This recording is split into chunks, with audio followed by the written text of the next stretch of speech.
అబ్బబ్బబ్బబ్బా ఈ వర్షం ట్రాఫిక్ కలిసి మైండ్ మెంటల్ ఎక్కించేస్తా. మైండ్ రిఫ్రెష్ చేసుకోవడానికి చెన్నై లవ్ స్టోరీ చూద్దామని ఏఎంబీ సినిమాస్కి వచ్చేసా.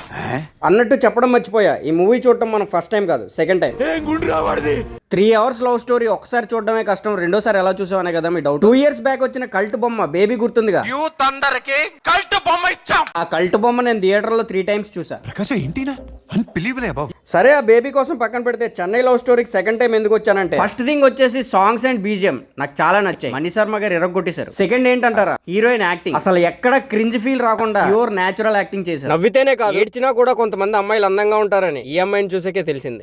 ఏది నోటుకొస్తే అది మాట్లాడ. వీటితో పాటు గుర్తు పెట్టుకోవాల్సిన సీన్లు కూడా చాలానే ఉన్నాయి. స్పైడర్ మ్యాన్ రిలీజ్ తర్వాత కూడా చెన్నై లవ్ స్టోరీకి టికెట్లు బాగానే తెగుతున్నాయి. మూవీ కంప్లీట్ అయ్యాక డిఎల్ఎఫ్ లోకి వెళ్లి అడ్డమైన గడ్డి తిని రూమ్ కి తిరిగి వస్తుంటే నాకు ఒక ఐడియా వచ్చింది. స్టీవెన్ శంకర్ ని ప్రీ ప్లాన్డ్ గా చంపేసినట్టు చెన్నై అన్టోల్డ్ లవ్ స్టోరీ అని చెప్పి పార్ట్ 2 తీయొచ్చుగా.